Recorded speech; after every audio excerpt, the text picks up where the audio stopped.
And one. Okay.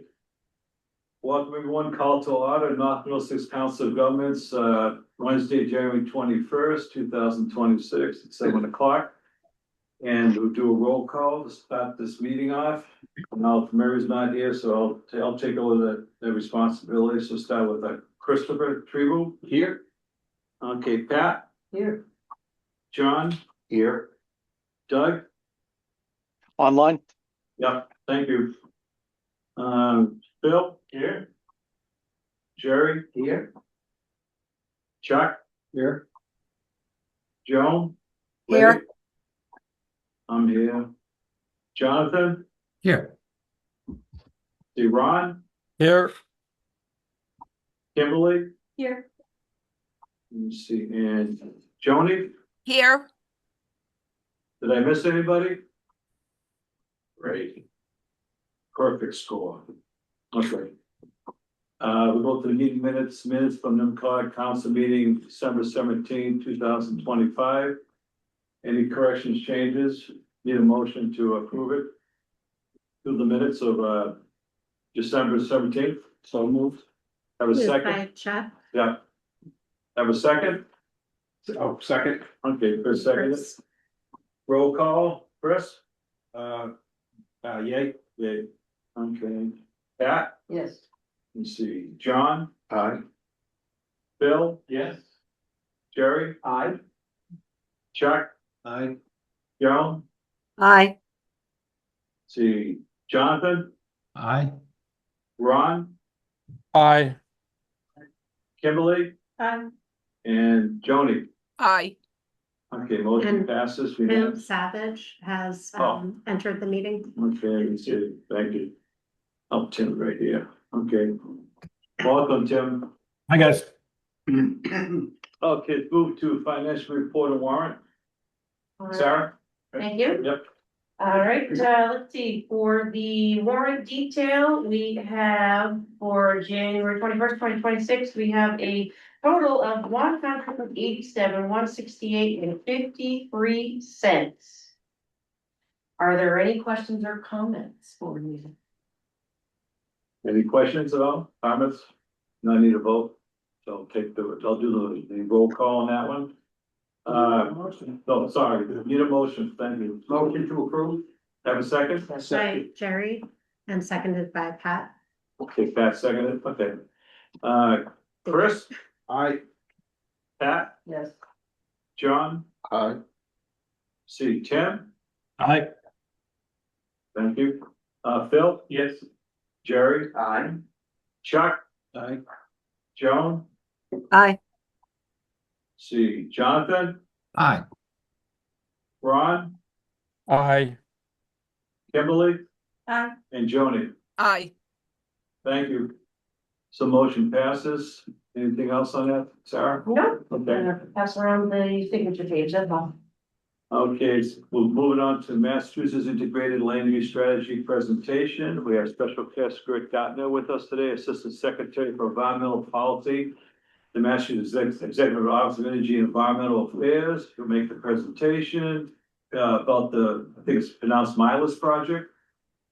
Jenny, you want to say anything about it? Yeah, Well, I just want yeah, go ahead. Yes, thank you. Yeah.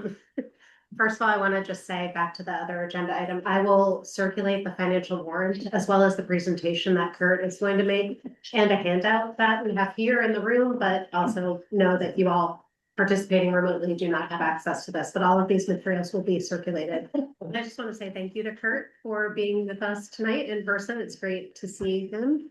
Kurt and I have actually known each other for most of my career. Long time. A very long time, and he's done, and in his role at EEA, so he has had a long run of service with EEA, and the Massachusetts Integrated Land Use Study is something that has kind of been baking in different ways over a very many decades, and certainly something that I think you'll see has a lot of thought behind it. A lot of consideration for different policy priorities at the local level, but also at the state level to really inform and direct state policy, grant making, investment, and action. And part of this presentation is really just to inform you about the project. There will be other opportunities to contribute and participate, including some engagement that NMCOG will be doing with you and your communities. But this is an opportunity for you to ask any questions about the project itself, understand sort of how it's going to work, and of course, ask Kurt any other questions while you have him here and was attentive to it. So with that, I will share your slide deck if you're ready to go. Yeah, please. Appreciate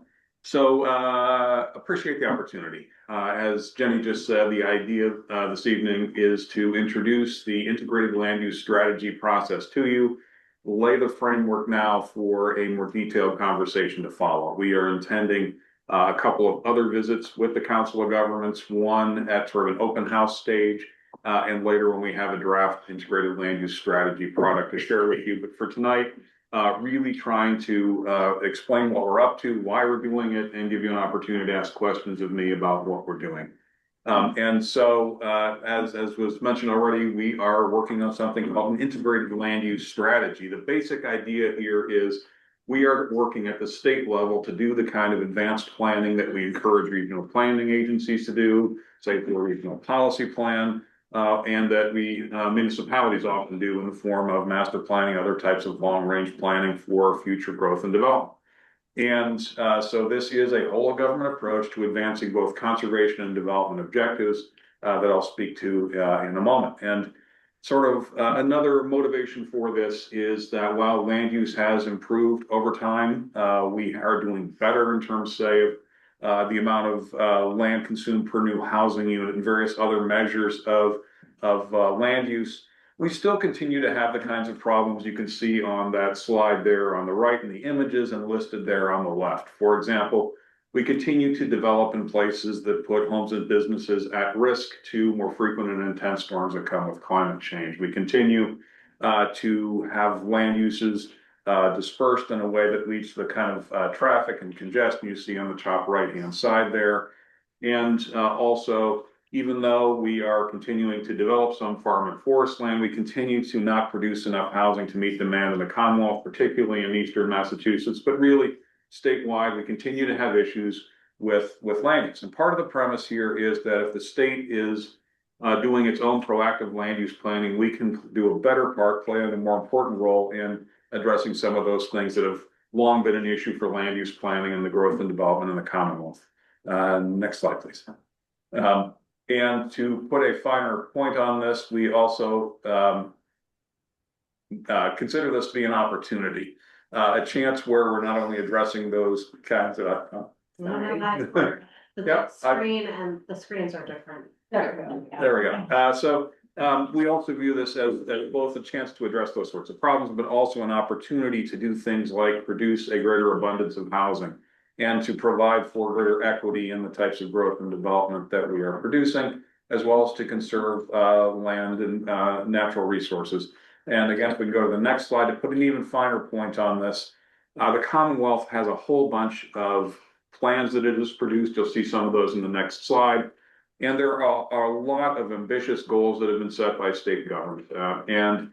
Some of them are listed on the right-hand side of this slide. And the administration came to the conclusion that if we were going to meet the goals of our housing plan, produce 222,000 units of additional housing by 2035, if we are going to meet our land conservation goal, conserving 40% of the Commonwealth by 2050, if we're going to produce the clean energy that we've called for in order to reduce fossil fuel dependency, including most notably 27 gigawatts of ground-mounted solar. That's a lot of solar. If we're going to do all of those things that require land, we really need to work at a state level to coordinate those things so that we are not getting in conflict with each other as things go forward, so that when all of that housing or housing projects come for permits, that they're not running into or avoiding as many problems as possible with the office I work for, Energy and Environmental Affairs. So we are trying through this process to proactively address a whole bunch of goals for future development and conservation, many of which you see there. But then, and so that means what are we going to have to do to achieve that? We're going to have to coordinate across state government. We're trying to do that now proactively. We're trying to reconcile potential conflicts that might happen as we achieve those land use objectives. And that means coming to some agreement now on places where the agencies are accepting of preferred land use or various priorities. And then this is important, establish commitments now. A bunch of cabinet secretaries are engaged here. I'll talk more about the leadership involvement in a minute, but establish commitment now by the relevant agencies that deal with land use to implement that through plans, policies, investments, and the like. And so that's the basics about what the purpose of this effort is. Next slide, please. These are some of the many plans done by state government. Some of them probably look familiar. For example, this top row, second from left, is the state's housing plan, the one that calls for those 222,000 units of additional housing. The bottom right is the state's clean energy and climate plan. It spells out some of the goals for clean energy. But all of those plans have various objectives for the future. Some are quantified more precisely than others. Some provide a geography, a specific location. Some don't. But the idea is that we are looking to what we said we wanted to accomplish in those things to the extent that they have a place to them, a geography. We are trying to work through now how all of those things can be accomplished in a rational way. I do want to mention the bottom left there. We've recently, our office, Fish and Wildlife, set some biodiversity goals for the Commonwealth that are important to our office in achieving those. Next slide, please. We also recognize that there are a number of existing tools and resources for all sorts of land use planning. There are a couple of examples on here. One is the Resilient Design Standard tool that helps look at the potential impacts associated with projects. Another one is the Technical Potential of Solar tool. That's the graphic you can see on there. And these are mentioned now because a part of the team, the project management team working on this, recognizes those as working to incorporate some of these existing tools into our effort and to reflect those as part of those. Many of those are current, have data and a proven process for doing some of these things, and we are looking to incorporate those as well. This is not something unique to Massachusetts. In fact, Massachusetts has done this before. Jenny mentioned we've had various aspects of this in recent decades, things called priority preservation and development areas that were produced across various regions across the Commonwealth. But comprehensively, the Dukakis administration did a land use plan going back to the 1980s. It's been a long time since we did something like this. Couple of examples there on the right-hand side. About a dozen states have done this somewhat recently.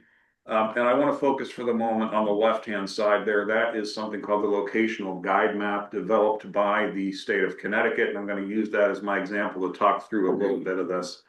I do want to draw your attention to that phrasing, locational guide, specifically the word guide map, and to the box on the left-hand side there. About the middle top paragraph, it says, is intended to be descriptive, not prescriptive, and considered alongside other policies and implementation measures. And I do always want to be clear that we are trying to set forward a plan, but this is not a mandate and is not something that others are compelled to do, but something that encourages behavior, uses state resources as an incentive, but it is not a mandate in the sense of let's be direct about it, the MBTA communities law in that way, because that's probably going to come up anyway. If you could go to the next slide, I did want to put in a couple of examples here. At one point, I tried to do this live and it just didn't go well. So instead, you can, point is though, enter an address anywhere across Connecticut, and it will draw up the locational guide map and what's particular about that location. And I like to use this by saying, what if I'm a grant program manager in state government and I'm using this tool to help me with decision making? It's one of the criteria that I now reflect in my approach. The left-hand side there, 22 Prospect Street in Windsor, Connecticut, where my sister-in-law lives, let's say I'm a manager of the Housing Works or Mass Works. Both are programs that fund infrastructure associated with economic development and housing. And I receive a proposal for 22 Prospect Street in Windsor. Well, the tool will tell me that for Connecticut is a suburban growth zone. It will tell me that is a previously developed sort of underutilized retail location. And basically will say that this is a pretty thumbs up kind of location for a housing or economic development related grant or investment. On the right-hand side, however, you see an address on O'Leary Road in Thompson, Connecticut. That's in the quiet corner, the northeast corner near the Rhode Island Mass line. And that location, if I'm a Housing Works or Mass Works person, I would hope they would look at this and say, well, no, that doesn't look so appropriate. Rather, it's a farming location. It's got some prime soils. It's got some important habitat. So for economic development type investment, the tool would say not so appropriate. But if this were an application to one of the conservation or acquisition programs at Energy and Environmental Affairs, on the other hand, this would be an appropriate location. So just to give you a sense of how this would work, of course, Massachusetts would do this in its own way, its own designations, but this is one example of how we might do this. Next slide, please. And really the core of what we are doing here involves data gathered over a long period of time by quite a few different entities, regional planning agencies, state agencies, and so on. But we really want to use the GIS and natural resource infrastructure and other information gathered to help us make choices about those decisions and where are appropriate places to grow in various ways and where are appropriate places for conservation. And it really will help us at the state level work through decisions that would involve, say, housing and livable communities, energy and environmental affairs, and guide that permitting. It also is how we are looking to deliver the outcome of this.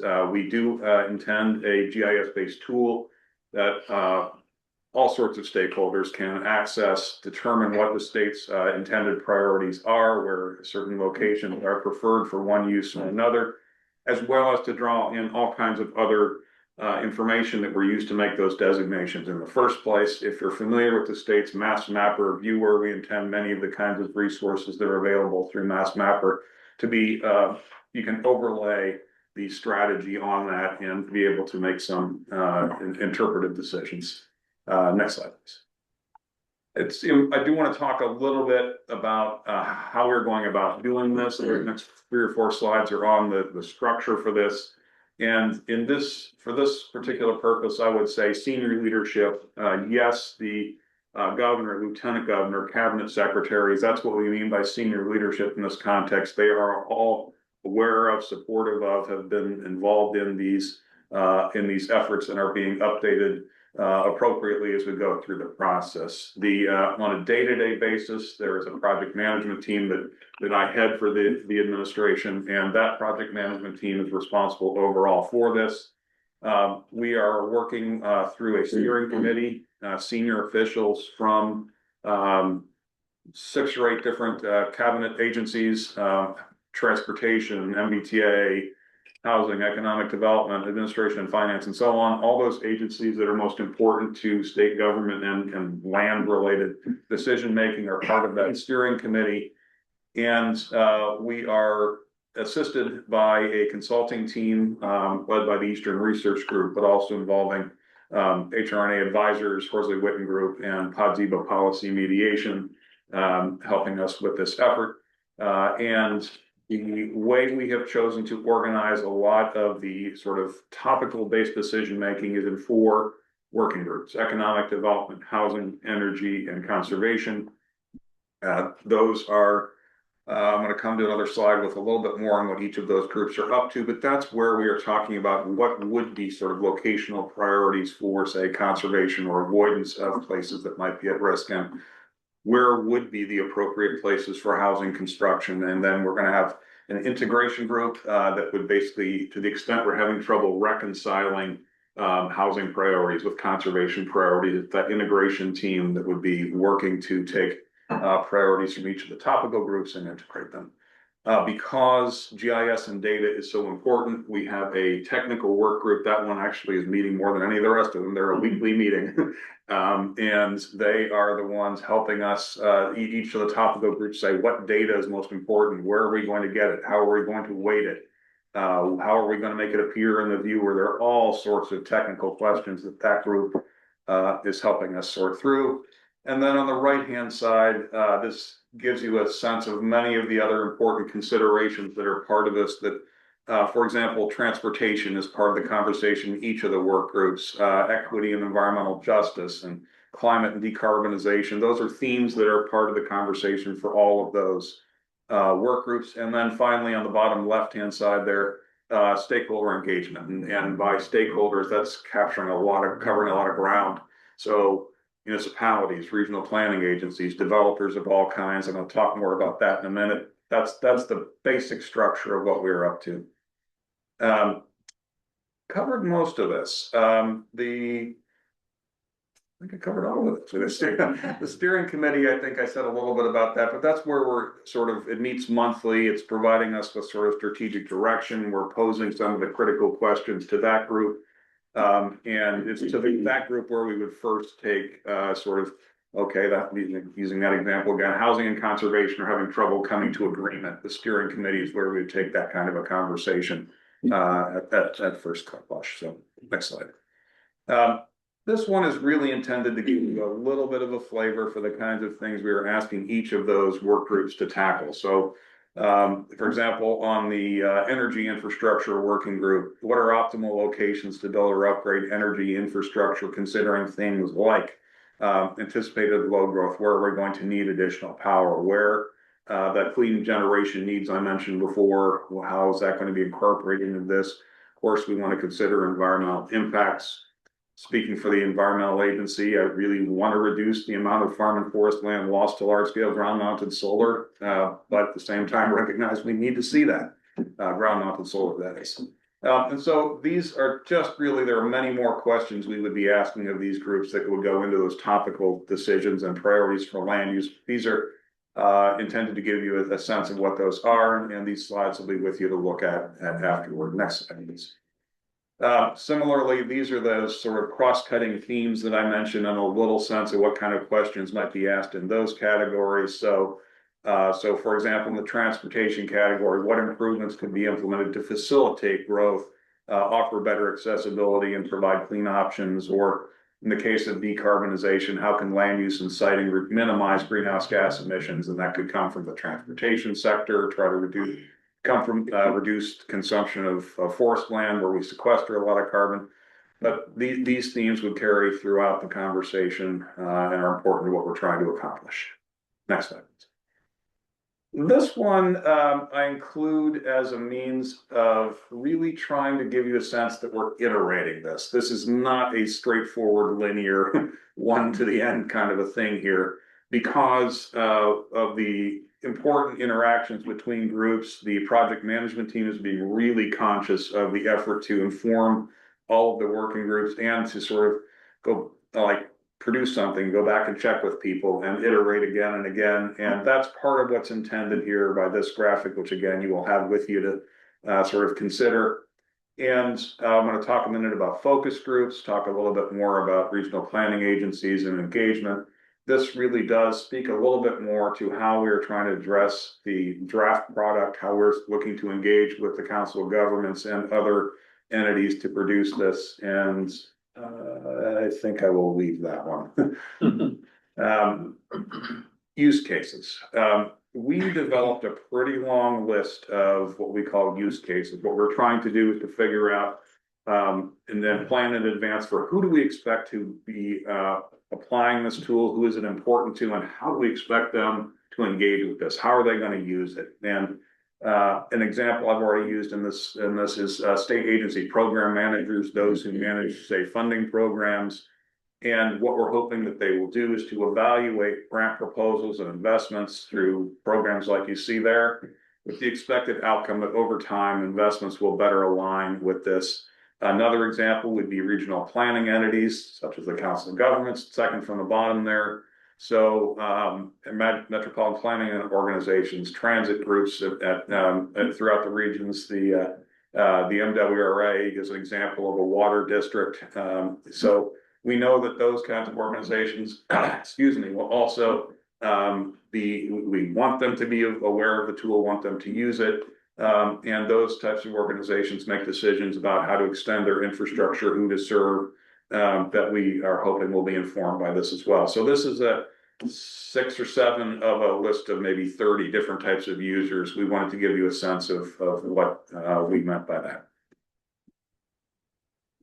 So Of course, there are challenges and concerns associated with this. I think one of the principal ones is obvious. We're trying to balance a whole bunch of different objectives here as we are looking to produce this plan for future land use. And on its face, for 222,000 housing units in conservation could rub against each other if we're not doing this sort of thing in advance.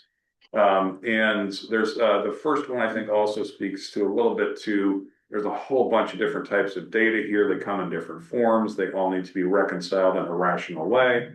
And so there's also then appropriate engagement strategy with abundant stakeholders here, and then the buy-in and understanding and recognition of why we're doing this is important to us.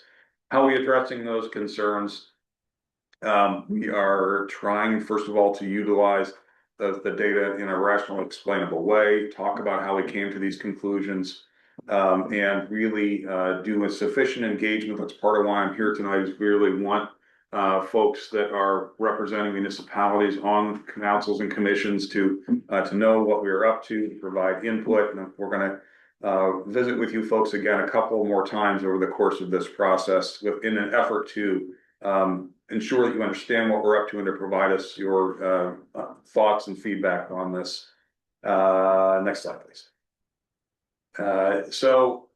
Desired outcomes. I look at this slide as what does success look like? How will we know we've achieved what we're trying to do here? And the top one there to me is agency leaders across state government into the future are considering the strategy and tool when they're making decisions. So it becomes a routine part of what government is up to, and that the policy choices as to where to encourage certain types of land use, housing, conservation, et cetera, they're really guided by the tool. It doesn't necessarily mean absolutely every decision is consistent, but by and large, folks are saying, okay, what does the plan say about a particular investment in this particular location? And hopefully you want to do something consistent, but if not, hopefully there's a good reason why something else is occurring. And really that stakeholders, lots of different kind of stakeholders, say a town administrator who is applying for a particular state funding source really would know where that particular grant application is more likely to succeed. Say a Housing Works application. This part of my community is a more likely place to get a thumbs up or a yes on that sort of investment. And another location, say, is more environmentally sensitive, is not as likely to get that sort of investment. It's really incorporating geography and mapping more specifically into criteria that grant program managers use all the time. And so what are some of the impacts? And really all of these speak to gradual change over time within state government, within hopefully cities and towns as you consider these things, regional planning and the like. There's a shift over time to become more consistent with the intended planning outcomes as people become familiar and understand, and over time more decisions are made that affect land use. And then the middle box there is really more a typical, I'll call it smart growth, using a term I don't use often anymore. Fiscally responsible, equitable, energy efficient, smart growth, consistent outcomes are one of the things we are looking to achieve here, consistent with that first slide that I showed you. Next slide, please. Engaging. A lot of this is state government working on its own actions, but we very much want, because there are so many other players that are an important part of this. One of the principal ones is working with the Mass Association of Regional Planning Agencies, the 13 across the Commonwealth, on a process. We are also on the edge of signing a contract for a process that involves the regional planning agencies helping us in a 3-phase engagement process. The first one is presentations like this to the counterparts of the council of governments across the state. This is the 10th of 13, so we're getting there. And the idea is just same kind of thing. This sort of presentation, myself and my colleague and Corinne are doing those, and providing a basic introduction with the idea that the two more complicated or involved sessions, one we're calling a data and GIS open house. So we the Commonwealth and our team would be coming, giving you a presentation on what data are we talking about here, and get your as well as how are we using it, and to give you a sense at that first phase of those sorts of things. Ask questions about whether we've incorporated the data you think we ought to, whether we're considering it in the way you think is appropriate. That's the sort of next touch for this group. And then a third sort of more toward the end of the process. Here's our draft outcome. And to show you what we're thinking of in terms of a draft strategy and map. And again, to say, okay, hopefully this resonates with you. But if it doesn't, I'd like to hear that at that time. Another thing I really haven't talked about yet is focus groups. We are also intending or already talking to various organizations about this. In an example would be the Massachusetts Land Trust Coalition. So that group would be important to the conservation priorities. And so we've already introduced this to them they have an annual retreat. We introduced this to them at that retreat, and we intend to go back and speak to the Land Trust Coalition about this, particularly, of course, the conservation criteria. But this would also be true of energy focus groups and the like, so that we really have grounded some of this in the realities of those organizations and their interests. Next slide, please. Time frame. Only thing I'm really going to focus on here is the right-hand side of this, and two things. One is that phase where we're talking about a draft product is sometime summer-ish. We don't have an exact, I'll be here on June 10th. But the idea is something in that time frame, and then the ambitious but I think doable time frame for a final product is around Labor Day of 2026. So about 9 months from now is what we're thinking for a launch of the integrated land use strategy and the beginning of incorporating that into our efforts. Next slide, please. This is a little more detailed look at some of the topical work groups, and the council is represented on a couple, I think, of our topical work groups. Just housing. Just housing. All of the topical work groups and the technical group do, however, have representatives of regional planning agencies on them in order to help us incorporate that. And this gives you a sense of the process on the bottom right there, table setting, initial priority maps, and the refinement phase, and then the rough timing on the top, the Q1, Q2, Q3 of 26 for how we are thinking of how the topical groups in particular would work through these efforts. And with that, that's sort of my summary slide. Data-driven, collaborative, proactive thinking, focused on state agencies, but incorporating considerations of others. It says get underway. We are underway. I need to change that one. Really, with that, I'm going to stop talking. Thank you for the opportunity, and I'm happy to take questions about the strategy and what we're up to. Okay, thank you, Kurt. So the rollout looks like the summertime, and you mentioned other states. Have you gone? I'm sure you have. I'm just asking the question, everybody. Have you gone on to those sites to see how they operate? Are they successful? How long do they really take them? They're still working all over the details and so forth. We have, yeah. We invited folks working on Rhode Island is in the process of updating its plan. We invited folks working on an update to Rhode Island's plan to come and talk to us about their experience.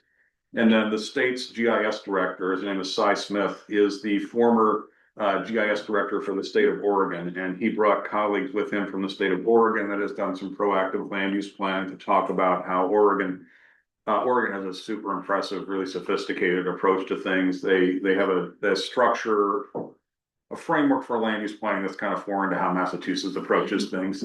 But yeah,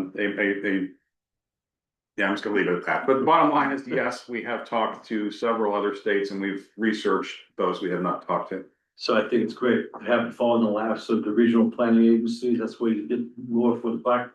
I think in the end, because they're the ones that deal with regional planning anyhow for the communities on a lower level, it may be more challenging. But my question to that is, will the public have access to this program too? Like businesses, anybody that want to get on and find it or not? Not really. Okay. We're trying for, I call it a Goldilocks approach here, which is we are not really soliciting input from every citizen in the Commonwealth. We're really trying to have focused, targeted conversations with those who are most engaged with land use planning at the municipal level and at the regional level. So You folks represent the communities of the region, by virtue of participation in the council, and we also would welcome participation from, say, planning board, Concom, select board members. That level of engagement, the folks who are involved in thinking through land use decisions at the municipal level.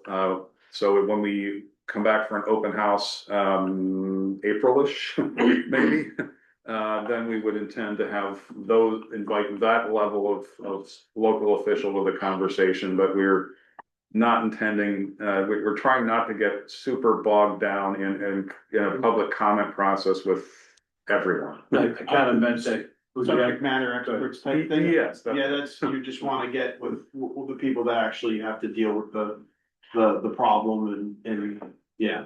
But I meant in terms of access, will the public have access to? The outcome, for sure, That's yes. what I'm getting at. Yes, Okay. yes, yeah. Business opportunities, for grants and centers, solar farms, Yes, whatever. yes, absolutely. Okay. Yeah, the right now, you'll find this, the one pager that was distributed is currently posted on our webpage. We have a basic description for the public to know what we're up to. But we're not in like, let me give you another example. We're working on a survey that's intended for the kinds of decision makers at the municipal level to fill out and help us understand their priorities and concerns. We're not intending that survey to go to every citizen of the community. Okay. Would you still have, for example, so would you have like regional meetings, say, for example, almost kind of like right now with NMCOG, you're here, you can answer our questions and stuff like that, but for example, something that's a little bit bigger, so that if I have I could invite other people from the planning board to that meeting where they could discuss the issue, so it's more of like, it's still obviously the boards, but it's like who you're particularly looking for. That's right. So we were working a little bit with Jenny and her counterparts at the other regional planning agencies on the details of who would be invited to, say, that open house, but that's the kind of folks we would intend to come and have myself and colleagues describe what we're up to and similarly answer questions like this. Yeah. Okay. Any more questions for Kurt on the subject? Yeah, I guess you called it out in one of your concerns. How do you reconcile local revenue to the 40% piece of conservation? Conservation land is now being general. We're limiting, the state's already limiting the towns for 2.5%. Education is eating up 60% of local towns because of certain things within the state, a lack of funding to regional school districts. And we being Pepperell have been at a declining growth rate for the past decade. We're probably around 2% currently. We're withering on the vine from revenue. If another layer gets added on, where we have to hit a target of conservation land rather than developing our land, that's further gonna deteriorate our revenue base. And further gonna put us into an extremist situation where, rather than every 2 years having a tax override, every year having a tax override. And not of minor proportions. We're looking right now probably at $1.5 million tax override for the town of Pepperell. Half going to the town, half going to the school districts. How are you guys gonna reconcile that, especially where larger cities like Boston can never hit a 40% target for conservation? So you're gonna be looking towards the western part of the state for that conservation. I just see that as a big conflict, that continuing to put financial pressures on small local towns. Well, one thing I would say about that is that yes, there is a conservation objective, but there are also intended economic development and housing objectives in the state land use plan. The economic development plan calls for growing our business sector, calls for priorities in advanced manufacturing and clean technology and life sciences, and those are the sorts of things we're also looking to locate across the Commonwealth. And And in addition, I do appreciate that there are concerns about conservation, particularly as you point out in small rural and western Massachusetts communities. That is something that I think the payment, there's something called the pilot or payment in lieu of taxes commission that is now underway and meeting. I think that's part of addressing what I personally, I'm going to go with me, Kurt, thinks is a bit of a formula that is not properly compensating communities that are hosting a lot of conserved land, particularly many of them there are communities in the hill towns and other parts of Western Mass that have on the order of 60% of their land area already conserved. And that does have implications, especially when the formula has not been updated in a way that. And so one of the people in the office at Energy and Environmental Affairs, Lisa Premiano, who works for me, is our representative to the Pilot Commission. And one of the things we're particularly concerned about is what you're bringing up. Because I can actually visualize in Pepperell, as soon as it comes out, 40% conservation of land, there's gonna be signs going down. We have to buy more land and stockpile it. And that would be the death to Pepperell. Well, I don't just the various land use objectives, housing units, conservation land is a statewide target. At this point, we have not said like Pepperell, we need you to 40% to our goal, but it's an overall. Yeah, I know that the rationale of town of Pepperell, as soon as they see, they're not gonna care about the other stuff. They're gonna see the 40%, and that's what's gonna drive the town. But you said it's not a mandate. Not a mandate. No, It's a recommendation, yeah, exactly, okay. Kim, you had your hand up? Yeah, I was just wondering, have you set up easy to use feedback loops for the town planners to get back to you when planning boards approve something and when land use changes or they follow? Not exactly in that way. One of the things we are looking to work with the Council of Governments and others is what data to be considered as part of this. It's part of the question and conversation. And I think we are interested, of course, in priority setting at the local level.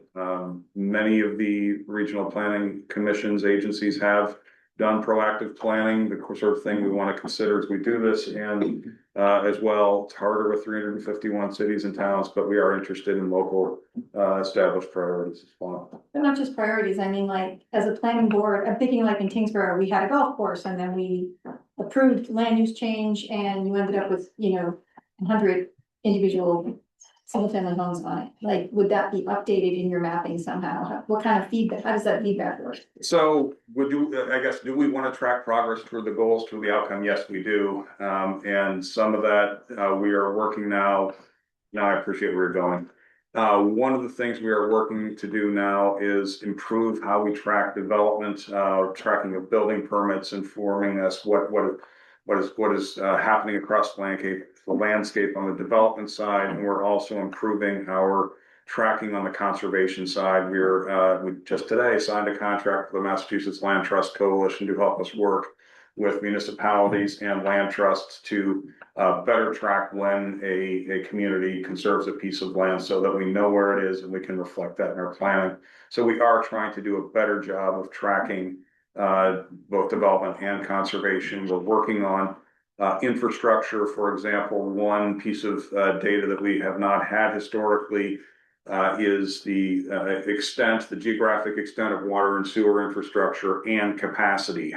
Relatively speaking, how much capacity is there in a system to support additional water supply or wastewater disposal? That's something that we know is critical to some of these decisions about where and how to grow, and we want to get that information into our thinking now and continue to track that over time. So yes, we do want to track outcomes against what's we're planning to do here. And that's a major one. Yeah. Yeah, Don, you had a question? Yeah, thanks, Kurt. Don Plummer, Drake, Junior Board of Selectmen, coming off of 10 years on CPC, where we were able to conserve several hundred acres. And so and then I ended up being put on the Economic Development Committee. So it's kind of an interesting class in zoning. Yeah. And strangely, and, one of the things that occurs to me learning all this, from a kind of fresh start is that zoning, at least in Draken's case, is very, one-dimensional. It's like industrial, business, residential, residential 1, 2, 3, whatever. But it seems like folks, there's other approaches, and I'll give you a couple of examples. Inside 128, the idea that you might have business zoning, but have residential on top of the businesses. The Drake version of that might be more like, imagine we could attract industry to current agricultural lands, which are getting increasingly hard for families to hold on to generation to generation.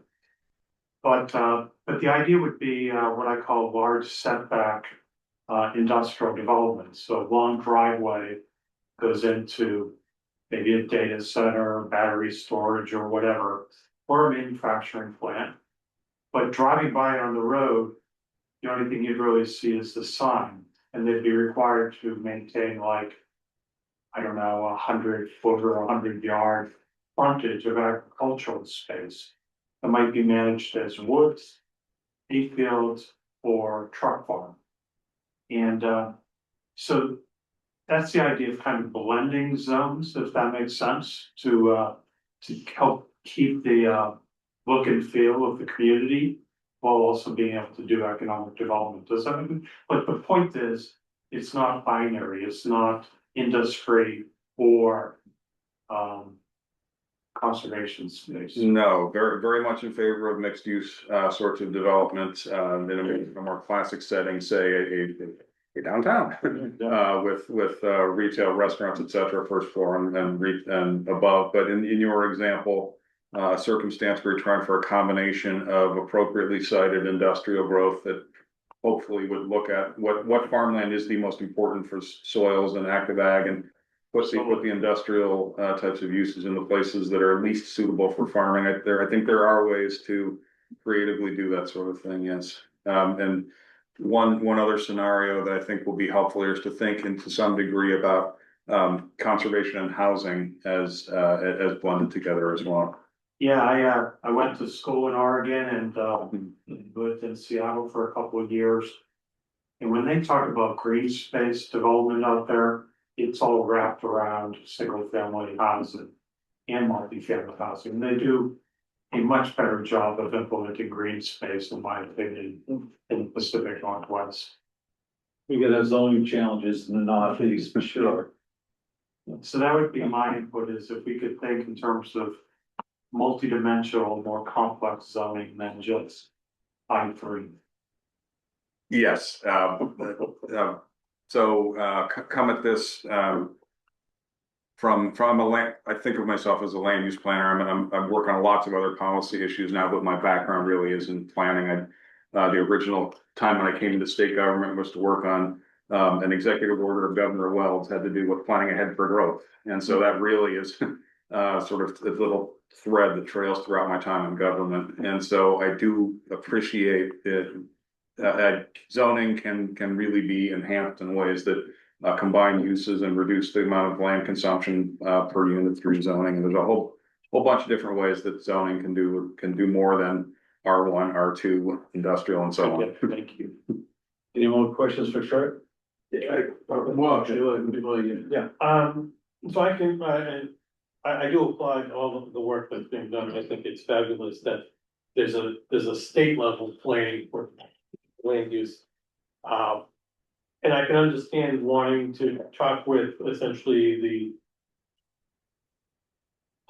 the leaders of the community to get their input and feedback. But when you get into a town and we start doing zoning, it's town meeting that's gonna make that determination. Now you're talking to individuals.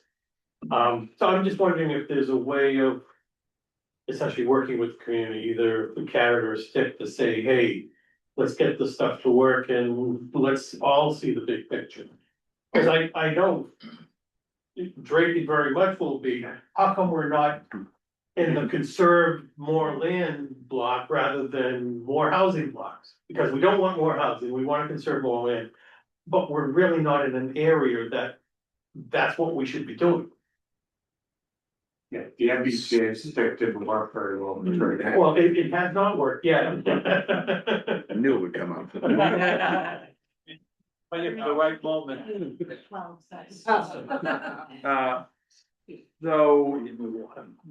the level of planning we're doing here is not immediately zoning. It does, of course, in the future we're hoping that zoning would become more consistent. We offer now about $1 million a year in land use planning grants through our office. The Housing and Livable Communities also has a planning program. And I think that what I would say is we do intend to continue to work with municipalities on zoning, planning, other types of land use. And the consideration of this plan would become part of the way in which we would look to use those resources. And the $1 million that our office distributes annually is oversubscribed. I know we could use more. So we'll always keep that in mind, but no, do recognize that it is the. Well, I can also recognize this is a long-term sort of plan, so, when do you bring the individual in? And I can understand that would be more towards the middle of the end. When you're really trying to implement everything and get it rolling. Always will appreciate that a 2/3 vote in an open town meeting for a zoning change is not an easy thing to get. No, residential zoning is the simple majority. Yes, for various techniques, that's right. Simple. Someone else, oh, good. Yeah, so I mean, I just wanted to thank you for it. It was it's I think it's gonna be really cool to have for planning board members and also planners in general to have something like this. I guess my question is so you kind of had that sheet up there, it was all the arrows pointing, and it was like looking at the MILUS rough draft, which was I think 4 arrows. One was the steering committee, obviously, then it was like the integration team, am I correct on that? And then it was it R, I'm terrible with acronyms there, the RRA, some type of, I had to look that up there, and then there was, right there, perfect, all right, RP. Yeah, there's a bunch of acronyms usually, so it's the RPA, okay, stakeholder engagement.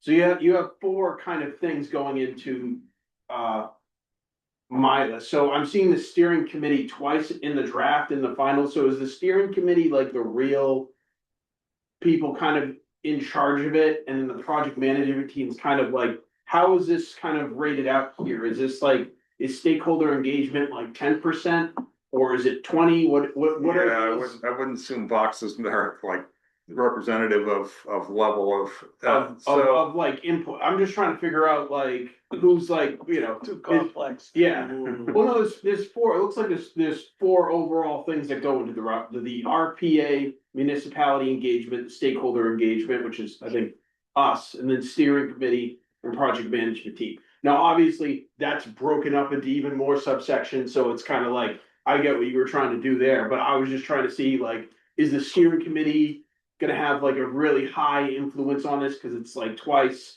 So is it really more of they're gonna be within in control for what's prioritized within my list? I was just trying to figure out, I guess. Yeah, the steering committee is influential. These are the people that the cabinet secretaries have decided they would like to represent them in sort of the not quite day to day, but the key decisions that need to be made in terms of the agencies and reconciling future land use. So examples would be our undersecretary for climate change is one of the representatives on the steering committee, and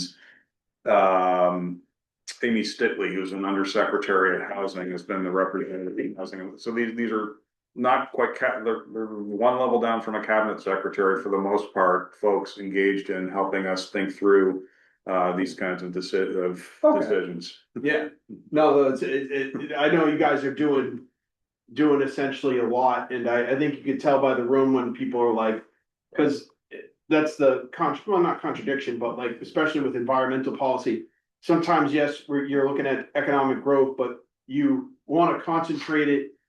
In particularly, let's say one area and then keep another conservation, but then the other ones, like you're saying with Pepperell. Kind of like, well, what happens with our revenue in terms of we need more local aid.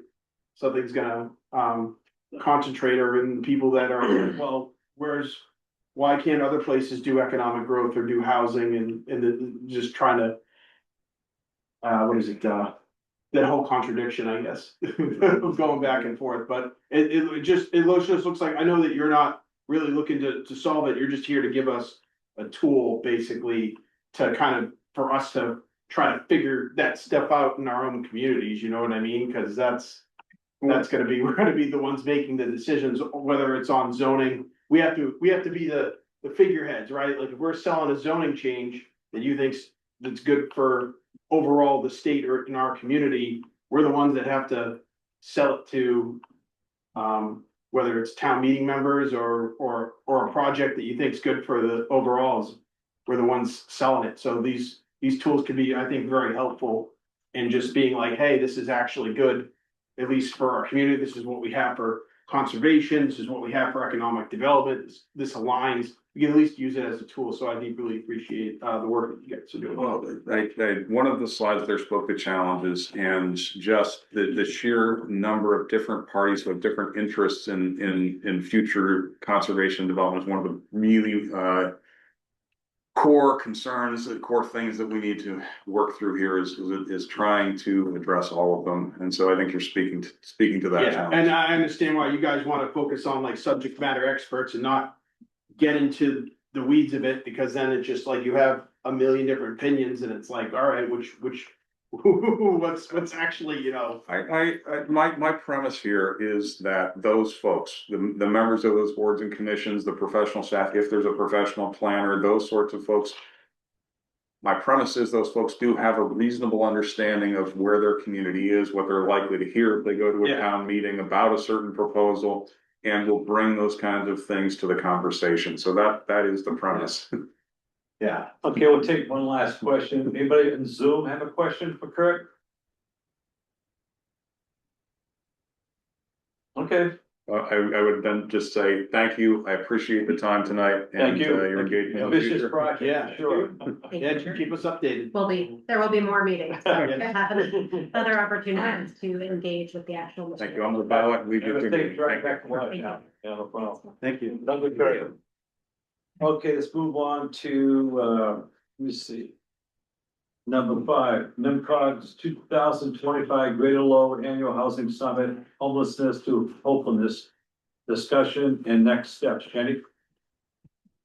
Yes, well, actually, this was meant to be a discussion with everybody here, and we wanted to make sure that you all, I had sent around, the results of the meeting, a link to the video if you hadn't been able to participate in the meeting. We agreed that we would find a time to discuss it again, and so here we are at that next meeting. I do have some questions to kind of get the conversation going, and Chris has joined us tonight also to answer any questions about that or also help prompt the conversation. So maybe just basically, what did you learn or what surprised you from what you heard about the summit? Can I just Yeah, comment, because please. as you know, I've been very vocal, I don't wanna housing in Greater Lowell be Lowell centric and supposed to be Greater Lowell. And so it was actually nice, there were representatives from the other towns that were participating. I think there was, so I missed the one that was initial, there was a homeless conference a couple of years ago. The summit, and quite frankly, that made it back to a lot of city councils that were not happy because for the most part, it just seemed like Lowell showed up, and for the most part, nobody else. In Chelmsford. In Chelmsford, right? So, Yes. and would argue that probably the other community, other than Lowell, that's done their part to try to help others than Chelmsford and not the other communities. When it comes to deal with the homeless issues. So it was really encouraging to see that in the interaction, in the participation. And is hoping to see that going forward. But again, that to me, that was my biggest takeaway, because it has to be a greater Lowell plan. And it can't be the other communities thinking that Lowell takes the burden. And then like I said, I will reject the plan if it's a Lowell-centric plan. I really will. Yeah, I agree with Jerry on that. It's definitely a regional effort. You can see it just, because no one really has all the answers, but congregation of homeless is in a low area. But still, how can? There's a reason for that, Yeah. Mr. Chairman. And how can we help them from the other communities that surround Lowell and benefit together, that we can find ways to decrease homelessness in Pembroke or Lowell or surrounding communities. And I was thinking, I went online and I don't know, Jenny, you probably know more about it than I do, but from a regional standpoint, maybe NMCOG, other regional planning agencies, I read that the US government has a federal strategic plan to alleviate homelessness with a program called Housing First. And it provides a model, I'll just read what I wrote down, which can provide permanent safe housing with no preconditions and voluntary supportive services like healthcare, mental health treatment, and employment assistance, from which, for example, cities like Houston, Texas have successfully reduced homelessness by 60% using this model. The program operates using a nonprofit 501c3 called The Way Home, which is a single point of contact for a network of nonprofits utilizing a system-wide database working with HUD. And the economic benefits per person per year show the outweigh the immediate costs of implementing this program, or societal cost savings of $1.44 every dollar invested. So I'm just thinking overall, the big picture is maybe, I don't know, if not bills and council of governments could work together with other government agencies, the program, see if we could kind of be like a focal point to get this kind of a program started in a regional effort. So that's what I read. That kind of got my attention, that they had success in Texas, but that's all I did in terms of, any kind of review of the subject. And then the other things I thought about was when we were having this conference, and we had questions being asked, I was still sitting there going, how many homeless people do we really have in the local community, right? They have to use local, that's the focal point, right? So I did some research on that, and they do what's called, there was a little sun last week. And they talked about a point in time nationwide count that we'll be doing in January 29th. They do this annually. And when they did it last year, in 2025, they recorded 250 homeless people. And they use homeless as a term of unsheltered and living outdoors in the community. So the idea was, when that happens, who can help shelter them? So they mentioned Lowell Transitional Living Center and CTI. And there's enough of beds to accommodate the 250, but some of those beds are just temporary, and during the winter times, they add more beds. So it seems like there's enough of help there for a certain short period of time, especially seasonally. But long term, there's no solution at this point because it's been increasing. They talk about different categories of why this exists. So there's a couple of statistics that I found. It talked about homeless services systems. When people get into these homeless services systems and they move to permanent housing, over the total population, 32% is successful. So 32 out of 100 make it to a point where they find permanent residence. Then they talk about the remaining house, if a permanent housing is available, of that 32%, 95% end up being very successful long term. And then they talk about recidivism. Within 2 years, someone do go back 25% of that. So it's a never ending problem, obviously. And as a small communities, the communities just like an asylum, we can't solve this problem. So it's got to be regionalized. So I was thinking about back to what I read in the on the internet regarding Houston, what they had success with. So I don't know, Jenny can touch upon that. Sure, Sure, yeah. thank you. Chris, whatever. Yeah, I'll start and then. Sorry for the long stuff, but I had information I wanted to get out. So yeah, Stephen, I'm glad that you did that research and, Thank brought you. those points and also looked at kind of what we're doing here in the region and how we do an annual planning type. The current administration has changed course on housing first completely. Actually, it's no longer the approach that the federal government has taken. It was used for decades and is used still in terms of philosophically and as a value by every social service and human service agency that takes care of people who are unhoused or experiencing homelessness or at risk of homelessness. But unfortunately, the federal government has backed out of that policy completely and has mostly unfunded pretty much all of the programs that relate to homelessness and emergency service and shelter grants for the moment. So just pending that for a moment, Okay. just from where we're at in terms of the federal government supporting these policies. And it does primarily impact Lowell because Lowell is the hub of where federal funds roll in, and particularly two primary, or many sources, but two of them that are really important include community development block grant money and the emergency shelter grant money, as well as home funds. So there are, and McKinney-Vento, I think there's a lot of other programs that the city manages and administers. Community Teamwork is another big partner regionally, and they also administer Section 8 vouchers and a bunch of other programs that directly serve those communities. But so that the Housing First policy and practice is something that certainly I think we should all get behind and is really important to do. But it doesn't have currently any funding behind it. And the philosophy is not supported by the federal government. So there's been a bit of a shift in terms of how, agencies and organizations and municipal entities have been trying to figure out how to respond within the current administration. And that has raised a lot of challenges in terms of probably needing to do things slightly differently, likely operating with a lot less funding, and still, experiencing extreme surges in people experiencing homelessness.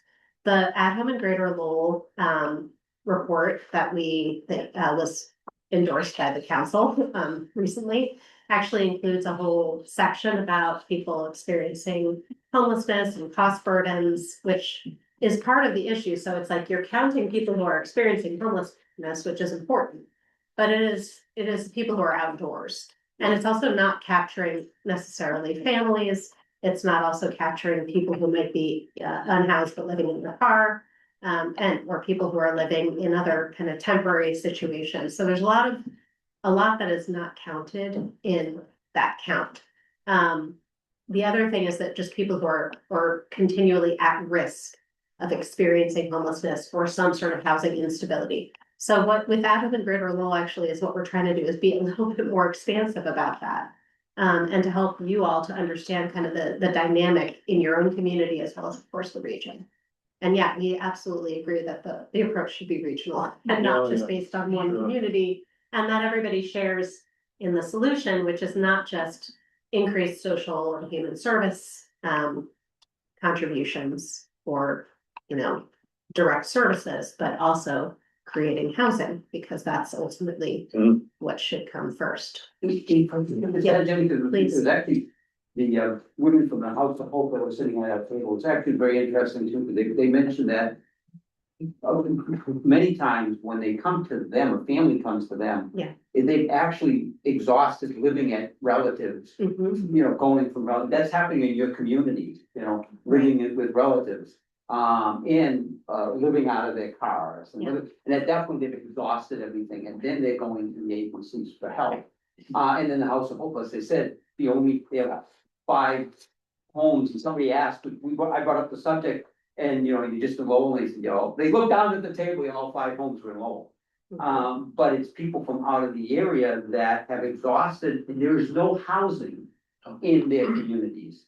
In their coming. So again, that's the point that's, it's not just the homeless, it's so complex, right? Because there's the people with their illness, the people with substance abuse, but there's families that don't have homes they can afford in the communities they're in, and they have a bump in the road that hits them. And they really don't have any options in their communities. So anyway, it's a complex issue. Well, it's true, yeah, because when I was doing my research, they talked about, it's common sense, but still, just came from U.S. Council on Homelessness and National Alliance to end homelessness. They said #1 reason for homelessness, not enough affordable housing.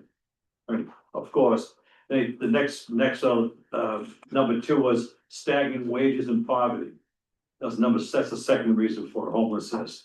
And they move on down, inadequate safety nets, like the decline of available public assistance, like Jenny referred to, and so forth. End of expiration of pandemic era protections, so forth, evictions. And they have two more here. The fourth one, health issues and lack of care. Serious illnesses or accidents can lead to job loss, so forth. And finally, systematic inequity and racism. So those are the top five. The biggest one is, of course, affordable housing and the stages of stagnant wages and poverty. That's where we're at.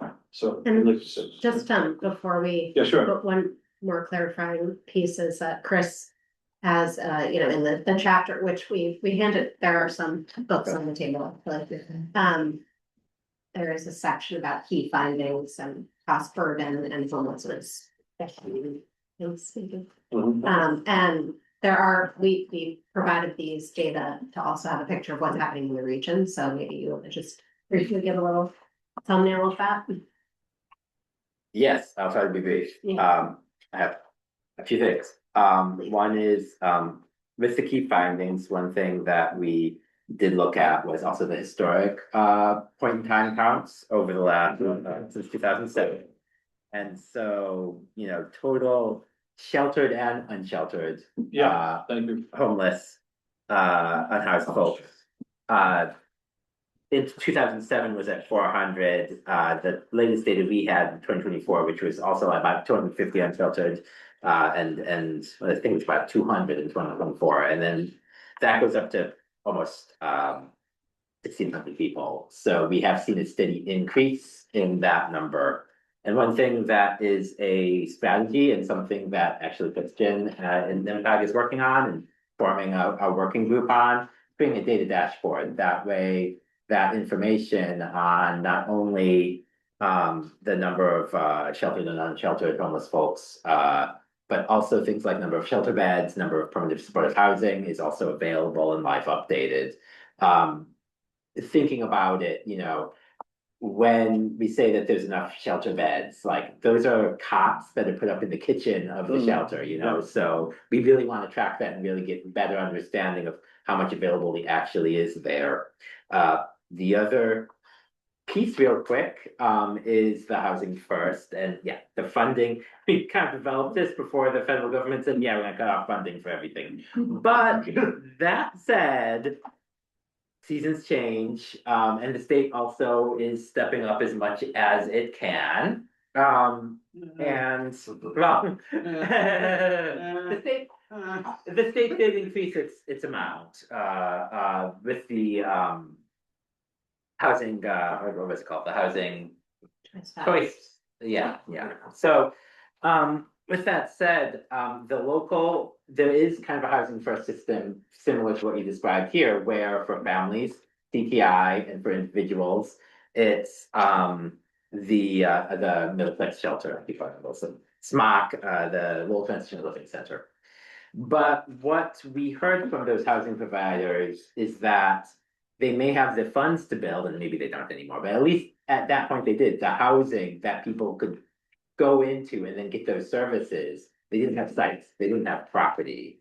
So one of the main things that we are looking for is to make sure that we have in all of the communities, not just Lowell, identified property that might be appropriate for that housing first. So those were some of the responses.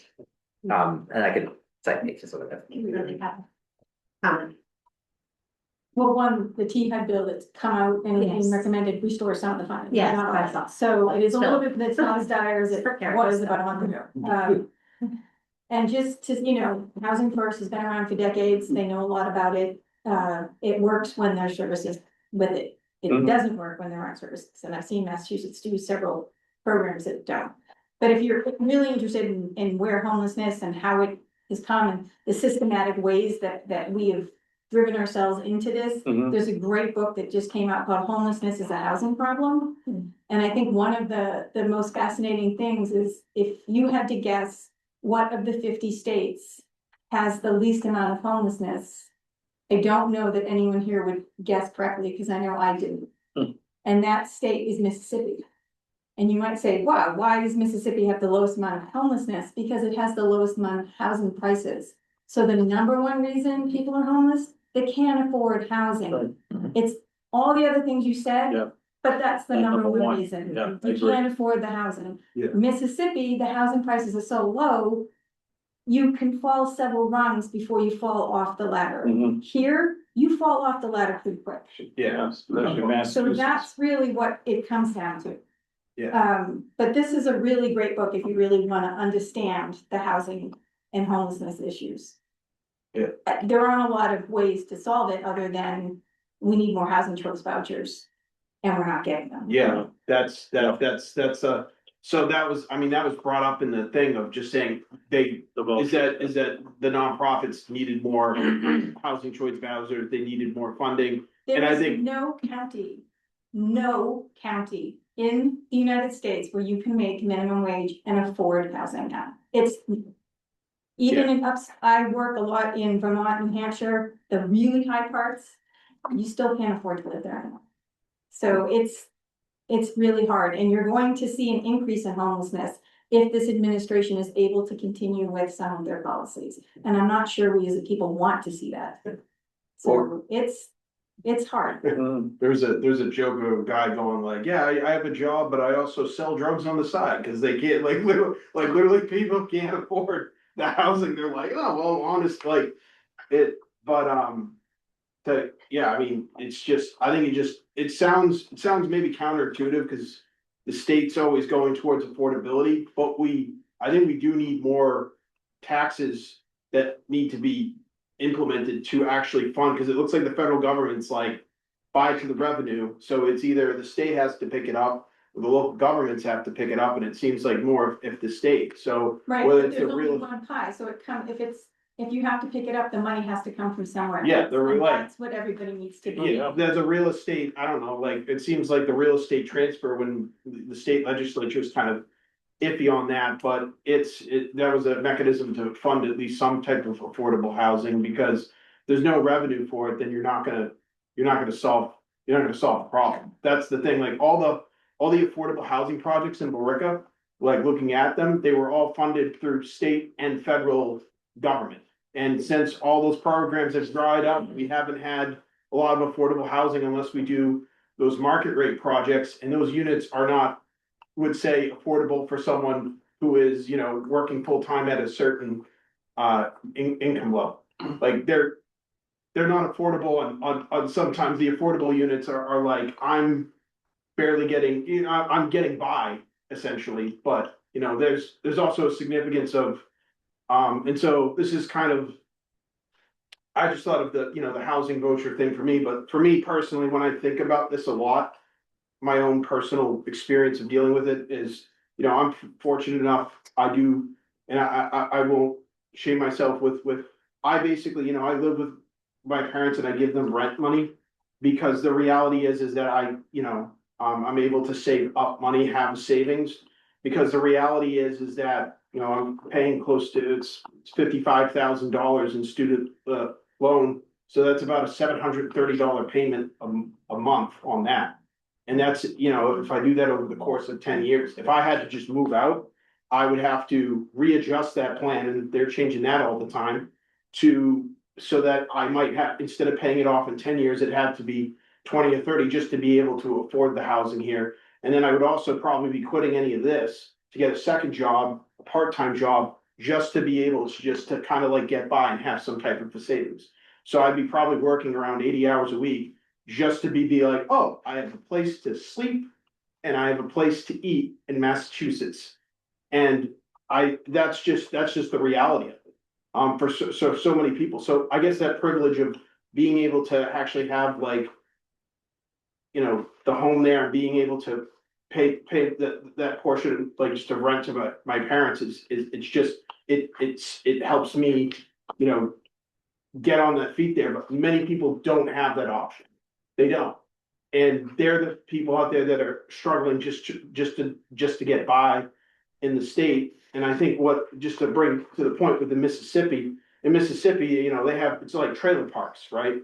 In the trailer parks, you can get kind of a low paying job and you can live in the trailer park, and yeah, you can be obviously you're not gonna live like a king, but you can at least have a spot to call your own. And I think that in Massachusetts, we really don't have that. And then also too, I don't know weather wise, I mean, it's a lot different, the weather, I think maybe in Mississippi than. You'd think it would be, but this book really. So it's not, so it's really just that we don't allow, say, for example, those type of trailer parks. We or- have trailer parks in Massachusetts. Well, then Yeah, there is. Yeah, I mean, that's a mobile, but that's the mobile homes, so, cause in Chelmsford, my grandparents lived there. And you know, even for those, I mean, those are, I'd say somewhat. Not pricey, but you know, in other words, like, when I'm talking about trailer parks, I'm talking about like. A trailer park is as big as this table or a little more, I'm saying like really kind of like smaller. Housing that's kind of not bare bones, but essentially bare bones. And I don't know if that's. How much that is allowed within the state or how, if there's opposition within the communities for living spaces like that, because that's really the only, I think with certain jobs. Exclusion for zoning, which is something that's a big deal also, right? Yeah. The idea of how do we set up zoning that then makes it so that it's really hard to build, like 2 acre lot minimums and. Yeah, I mean, that's the bigger thing of. More by right is what the state is pushing, and with zoning, like, I know in the city of Cambridge, they're now saying 6 stories by right. That was unheard of before, right? So that, I mean, What are some of the other things from that book that are recommended to address? you know, how to In your experience. Because, I mean, it's mostly the idea of vouchers. It talks a lot about, just the, what do you call it, the, wages that Yang was pushing. It was, universal, payments. Yeah. So that people have, that was one of them. There are things that are not super popular. Yeah. But it's basically, if you gave people vouchers, they could go out and find housing. Yeah. So, we do, just to respond to the vouchers, one of our findings was that even people with mobile Yes. vouchers, which there are 2 types of vouchers that can be transferable, one for build housing, one is somebody basically has a voucher that helps them pay for where they're. But if it was more normal life, if But they- people had it. They have a lot of trouble finding it, because you think about vacancy rates, it has to be a vacant apartment to find it, and there is not that many vacant apartments. No, that I would heard, and again, I was focused in New Hampshire, but like in the city of Manchester, the vacancy rate is 0.5%. Yeah. Which means if you own a business and you wanna hire somebody, they have to already be there, because there's nowhere for them to go to live. So, we've worked ourselves into a crisis. So Jenny, back to say, looking for comments. Is there anything else this organization, we can do, with transportation, the state or federal government, anyway, sending a, unified letter from our communities, saying we support, funding for homeless, more affordable housing, just something just to say that we've been reviewing this process. We've had, presentations, and now we're trying to all collectively work together regionally to support an idea that's already there, that we want to do the best we can to help our homeless people in our communities.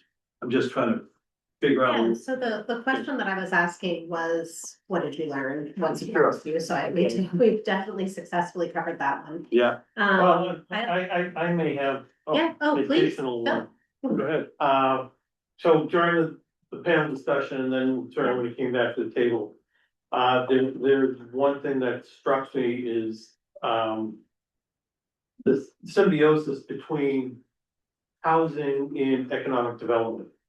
And we all keep talking about housing separately, to some degree separately from economic development.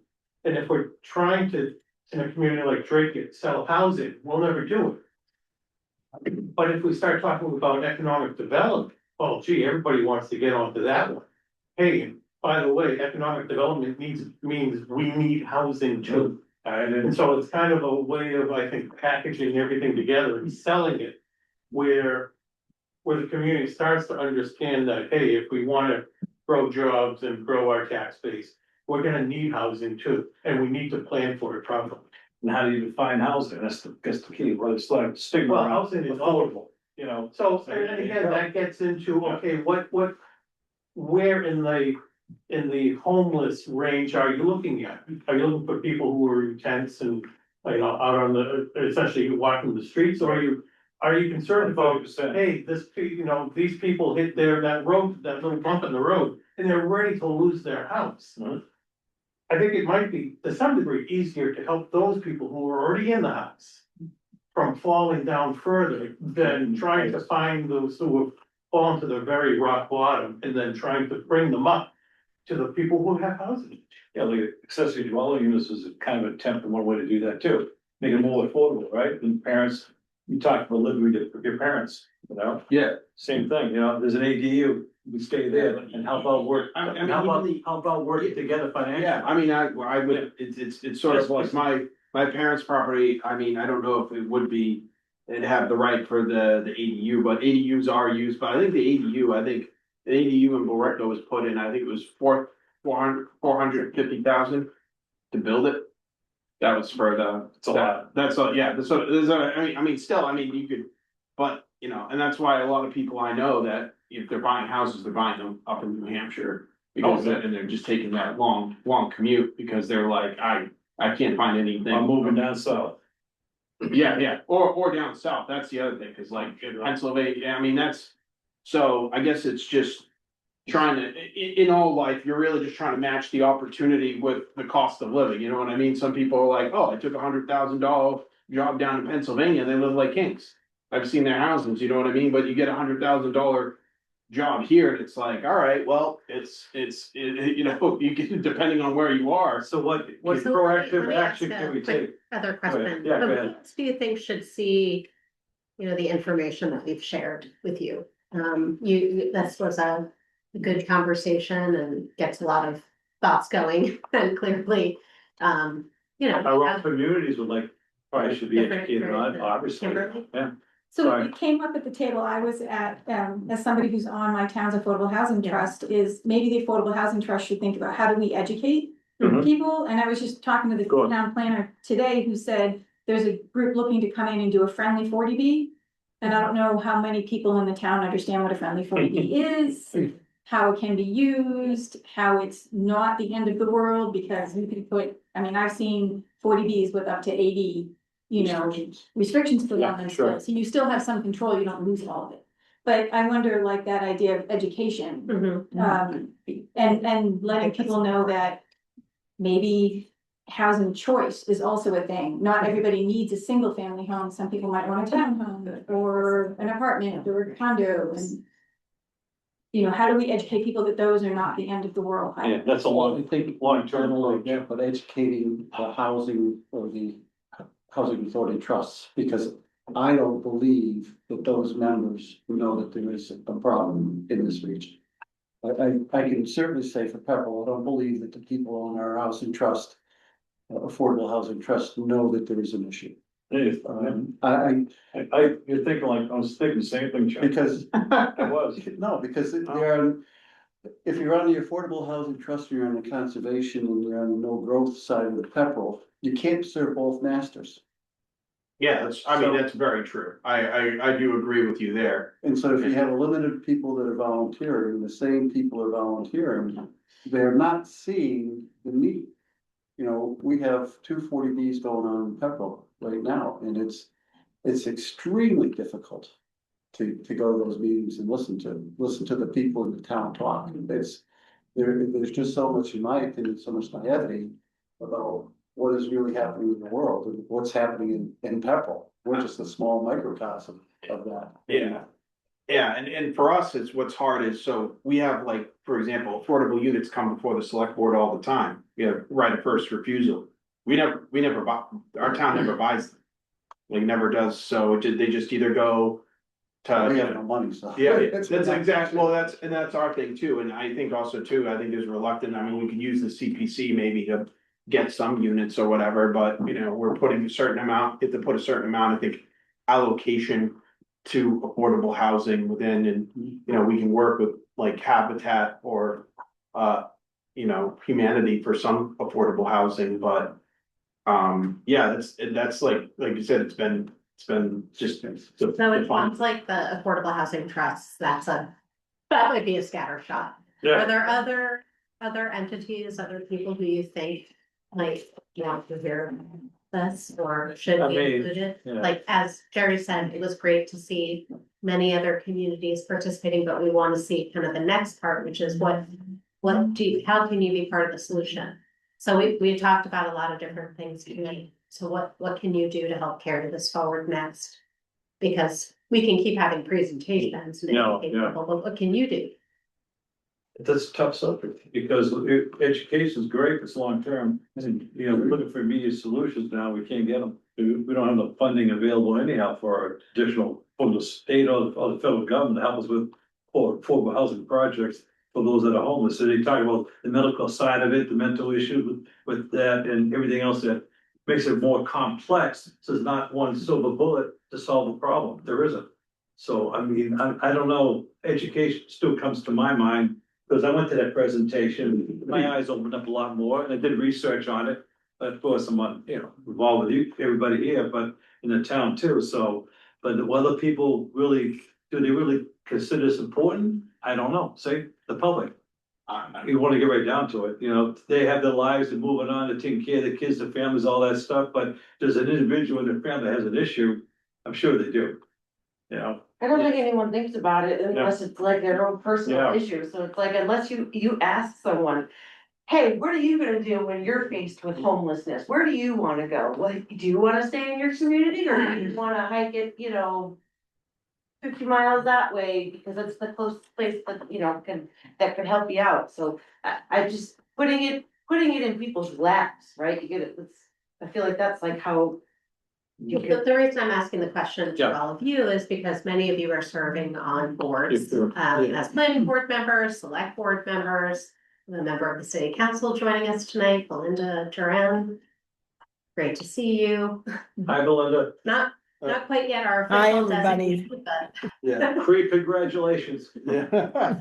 Thank you. you You're all welcome. have really important roles in your community. So yes, you can certainly educate your neighbor or educate, one of your, staff person or Top board members. But I'm talking about your boards. Yeah. What can you do as individuals here representing the council? You just have this information provided to you. What can you do to educate the other people in your communities who are decision makers? And you just learned that housing is needed to actually take action to address the issue. What can you do?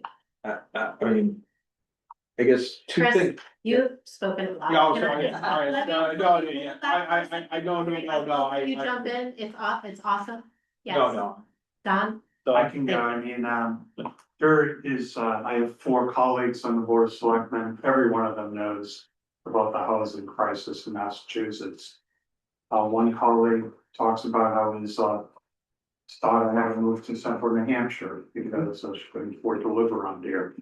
So I mean, they get it, my perspective, for what it's worth, is that the first rule is you have to stop digging the hole deeper.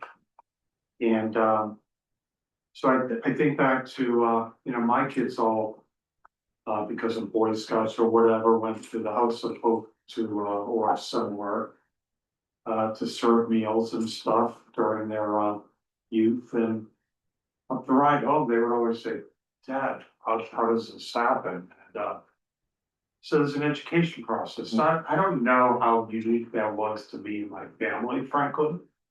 But I mean, who should be reading this? I mean, I would think every person graduating from high school should read this. What do the towns do to help? By the way, I mean, it comes in different flavors, but things like the Veteran Affairs Coordinator, the idea being, can we stop somebody before they fall off a housing bus? Because everybody knows, once you can't get 3 months worth of rent together, you have nowhere to go except South Common.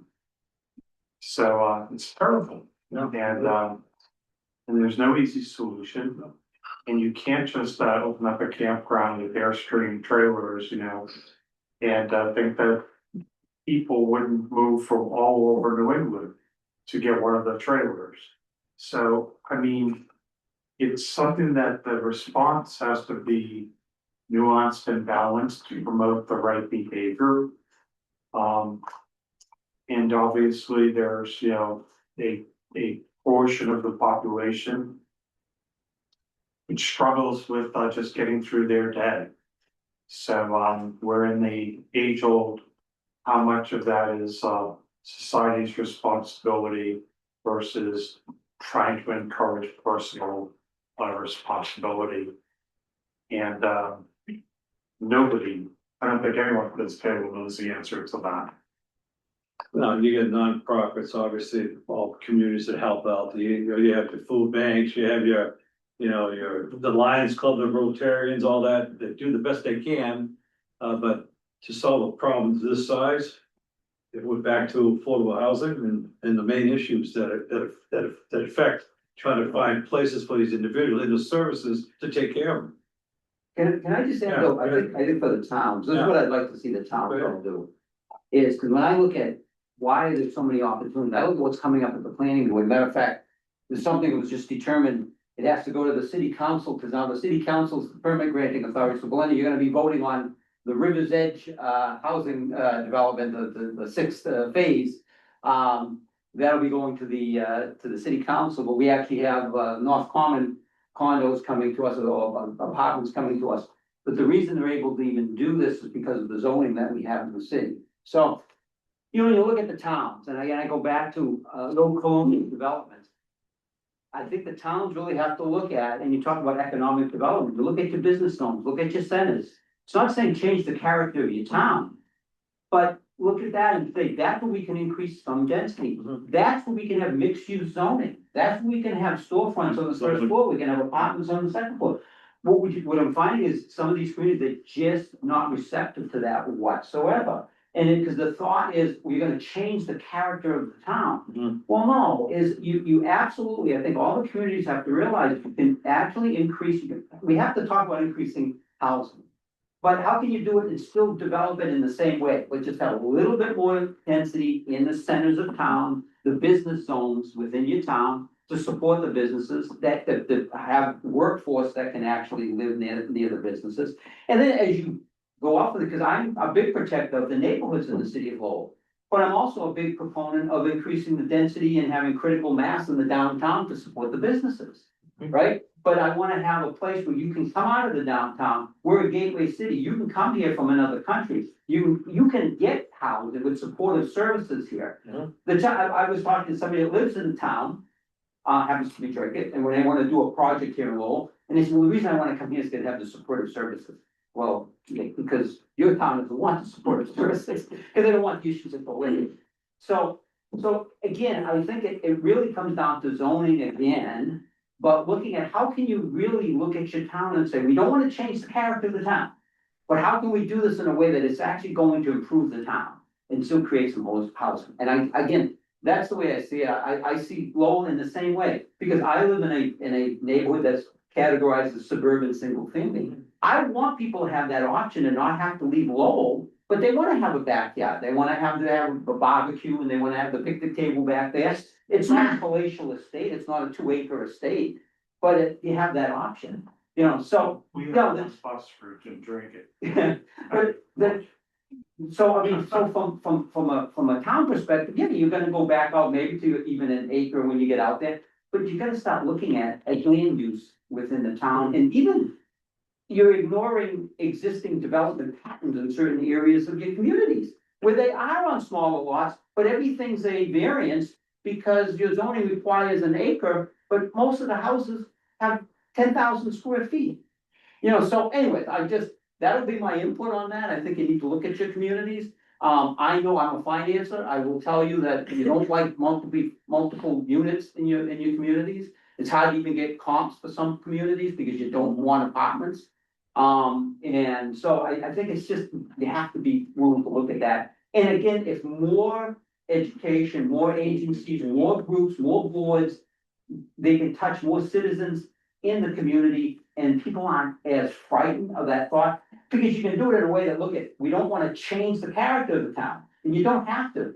But everybody takes on a little bit more density, but that's just my thought. So Jen, is a way, maybe through short-term and long-term solutions, that we can send out an information pamphlet, maybe to the communities from our regional planning agency, saying these are suggestions, educate yourself on these matters, that type of thing.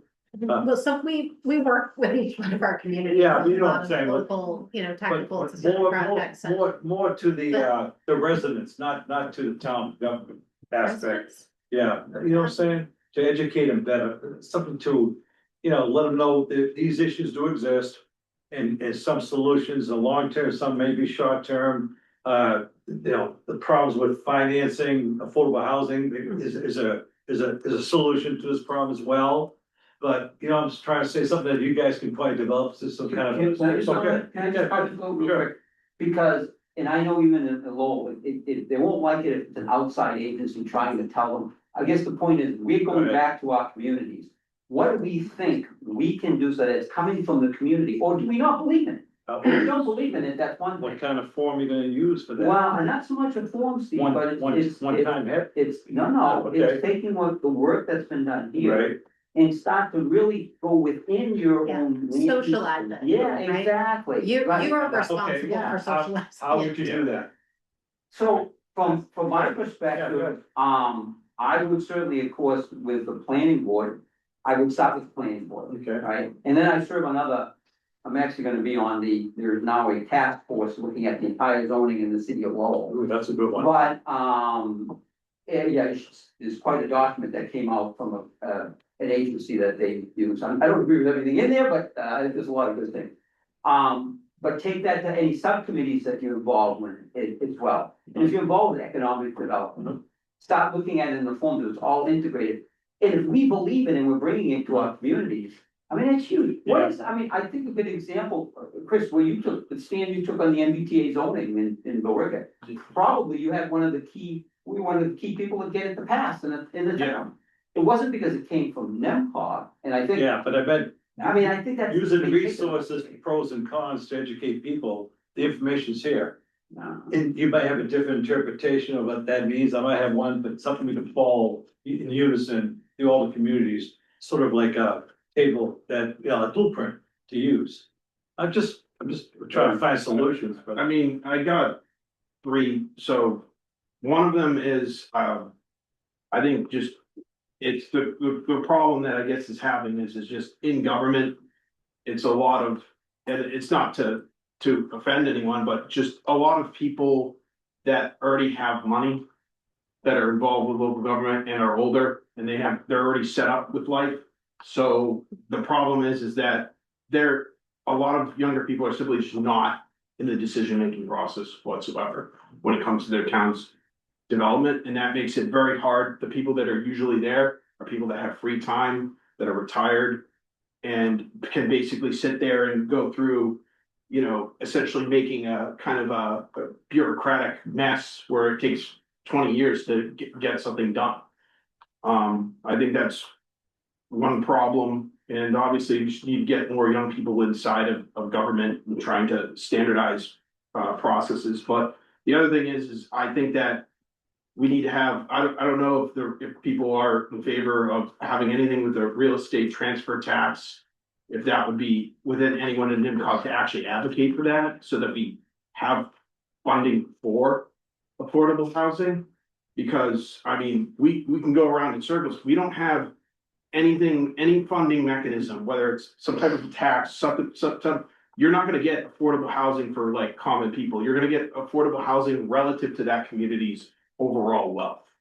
You're not gonna get for people that are making anywhere from 40 to 60,000, that type of housing is just gonna be out of the limits for people. And if you're gonna have to have some type of tax mechanism in order to do that, we can't keep cutting state revenue and then expecting more out of less.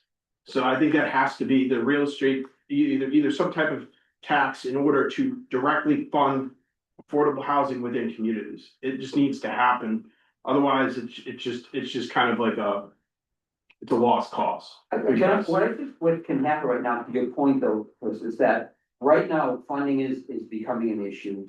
I think just the overall cost, but we can lay the foundation right now, so when things start to turn, then we'll have things in place, and that's where the zoning, honestly, that's where the. Why can't we as I don't know, as a body, just advocate for, say, for example, something like that to Jennifer to say, hey, could you at least some type of taxes in order to actually fund those affordable Again, I'm housing. thinking more of setting setting the stage so that when the economic climate is right.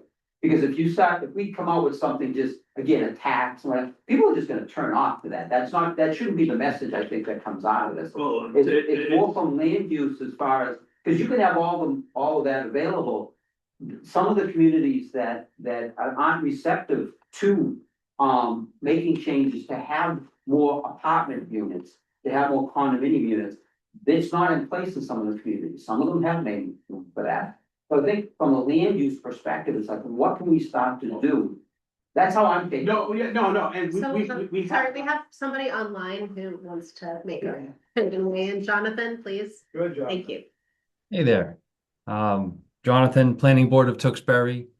I definitely see, the issues that you're trying to tackle here with homelessness, but there's a lot of evidence to suggest that this is not a problem that can be where taxes and spending are gonna really maybe even have any impact. The real data out of California is upwards of $100 billion and no real impact on improving the homeless crisis in California. The government wanted to try to make housing more affordable.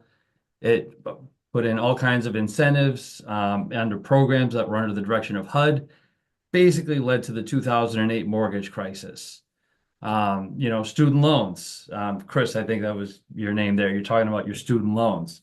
Government got into the student loan business, and now people that used to be able to work a part-time job or a family could spend 18% of its income for a private college, and now those numbers have all like tripled in cost. So this is not an issue where, taxing and spending just isn't going to do it. I think some of the other gentlemen that were sitting, from my perspective, like ahead and to the left of the table, talking about incentives, keeping people in the houses they already have, don't let them fall out, things of that nature. Somebody literally said nobody wants to have their housing and zoning dictated from an outside agency, which I really enjoyed that. Couldn't agree more. Yeah. So, I just, so I get that, there's no necessarily, we should try everything, right? Look at everything, try everything. But if we have pretty hard evidence that certain methods simply don't work and don't have the impact we need, then it's maybe spend more time trying to explore other methods rather than fall back on ones that didn't seem to have an effect. And again, I look at California, and I'm not knocking California. It's a state that in terms of government and philosophy is very, very similar to apples and Massachusetts, other oranges than the there. wildfires, in terms of what it's trying to do when tackling problems like this. And they've spent an extraordinary amount of money, and it hasn't moved the needle in the slightest. So I think California is a lot different than Mass, though. So just Okay. philosophically, I said. Thanks, So, thanks, Jonathan. thank you, Jonathan. I think what I heard, and I think I'll try to wrap this up. Yeah, please. Can I just make one more? But before, let me just say something and Okay. then, yes, absolutely. I heard a lot of different ideas and questions that you have, which I appreciate. We've certainly heard a lot about education and the need for awareness, and I think there's already things that NMCOG is doing to bring that forth. We're not gonna do a direct mail, just to be clear. That will be happening, just letting you know. But, my dad actually is in direct mail advertising, it's ironic and funny, I'll let him know about, which he would also agree shouldn't be done. So, that's not what I heard as being the solution that was actually mostly agreed upon, which was that we need to focus on talking with our boards, socializing the topic. The focus should be on housing production and creation and removing the barriers, because we're not able to do that. So the next step from my perspective is, what can you all do to have these communications with your respective boards? And what role, if any, do you need from NMCOG to help support you in those conversations, which of course can happen, and in fact, we're already doing that. But that I think is that is what I see as one of the next steps. It seems like we spent a decent amount of time on this topic though, and I also, and I appreciate that we have a variety of perspectives here and we're also in different communities with different ways of conducting the land use business, shall we say. I also have years of experience in this arena and can tell you that the proven strategy is more housing. And it does actually solve the issues and the problem. And I can't tell you, and the state can't tell you to create more housing, but you can help your communities to do that. And that is actually exactly what we're talking about throughout this whole conversation. And the panel was talking about that as well, is what can you do to make that happen? And that's what Adam and Greater Lowell is, which is what you adopted. So we want to figure out ways to work with each of your communities to make that happen. We know you're not all going to do it the same way, and there isn't going to be one solution. And by the way, none of the ideas in Adam and Greater Lowell relate to taxes. But if there is some appealing legislation or bill or something that we would want to look at, that's something that we could discuss in the future if it makes sense. I don't know that it's specifically the real estate transfer fee or something else, but that's for another time. But it's a great suggestion to think about things to advocate on together, that where we can generally find some agreement. We're not going to completely agree on all the solutions to this. And in fact, some of us might feel like there isn't a solution and it's too hard for you. That's okay too. We're not asking everybody to walk out of here like signed up to do something. But I think the one thing we are asking you to do is to share the information with your board members.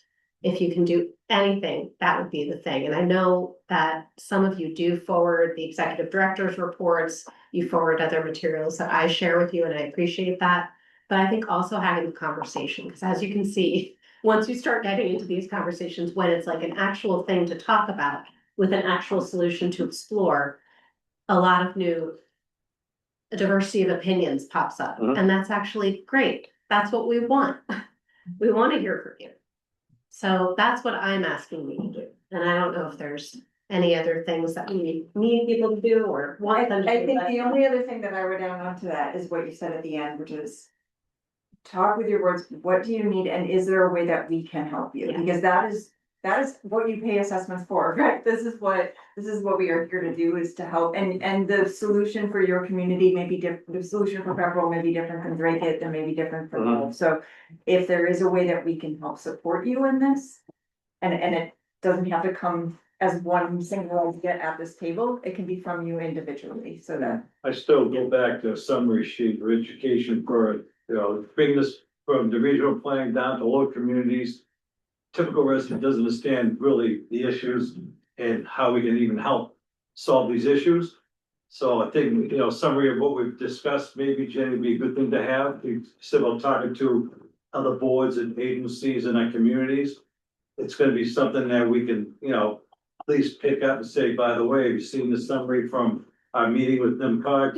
And we have distributed that summary. Yes. In fact, that's available to you And as we already. continue So- forward, same thing. But Yeah. I think that that's something that you can share with the people Yeah. in your communities Once you have. who you think need it, Yeah. but also Chris and Christian, Yeah. Amelia have been working on other things that support these conversations. Thing also, I would Yeah, say please. it's a very easy one, which is, I think, if you haven't looked at the strategies Yeah, yet, got it. there's 17 strategies that were developed over a year of research and discussions like this that we think are probably the winning ones, and a lot of them were mentioned around the table, like That's good. Yeah. advance region-wide storytelling program to combat misinformation, raise awareness for both housing challenges and well-researched solutions. So that's a strategy there.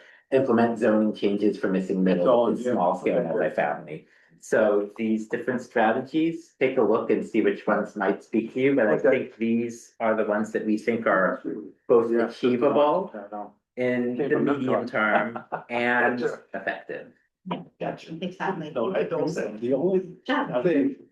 sorry, wait, it's just hard to hear for. Oh, go ahead. too. Chuck, Sure. Yeah. The one thing that I would ask us to look at. Yeah. Is changing the name. Cause it says the Greater Lowell Annual Housing Summit. Oh, low, yeah.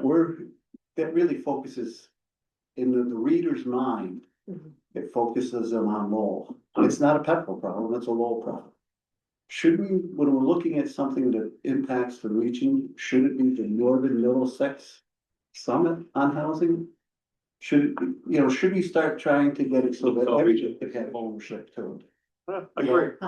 We go back and forth on Northern Middlesex versus Greater Lowell. Yeah. And Because they're then- kind of interchangeable. We Yeah, start, but to us, they're interchangeable, but to the so people, it's not. Sure, go ahead. That was just, the challenge we found with Northern Yeah, I know. Middlesex, they don't even know they're in Northern Middlesex. So they're like, what's Northern Middlesex? They And move don't on. even know they're in I know. Middlesex County. That's just a, Yeah, I think it's time to So- move on. yeah. 8:55. So if we are moving on, first, I'm gonna say thank you. You're welcome. And I also want to thank you for giving the very significant, way more time than I realized to hear for the presentation. But also what I thought was a really good discussion around what, what's gonna happen there and what's gonna come next, and there will be more opportunities for that. So thank you for all of the time that you spent tonight on these two special topics. I'm gonna let Kelly talk a little bit about the MPO and just a quick update, and then we'll kind of go from there. Yeah, I think just maybe something to add to our agendas for future meetings is our MPO meetings are the week after this meeting every month. And so, Pat is our designated MPO representative from the council, and then Stephen's also there as the council chair. I just wanted to brief you on what's going to be on the agenda next week. We have we have a TIP amendment package, really just shifting the year and budget amounts for 3 different projects. The first is phase 1 and phase 2 of Billerica Yankee Doodle bike path construction. And then the second is the Drake improvements at George Englesby Elementary School. We just need the MPO to vote to approve the change in years. And that's to help us do cleanup before we do our next transportation improvement program. Providing an update, last month we had talked to you about this $3.7 million in funding that's suddenly available on the tip. Our staff is gonna be providing an update on the programs that we're developing to help address that. Which includes helping to fund design for construction projects in our communities, and then helping to fund bicycle and pedestrian improvements. So we'll give an overview of those 2 programs. And then we'll describe what the schedule is gonna look like for our next development, the development of our next transportation improvement program, which includes construction projects in a lot of your communities.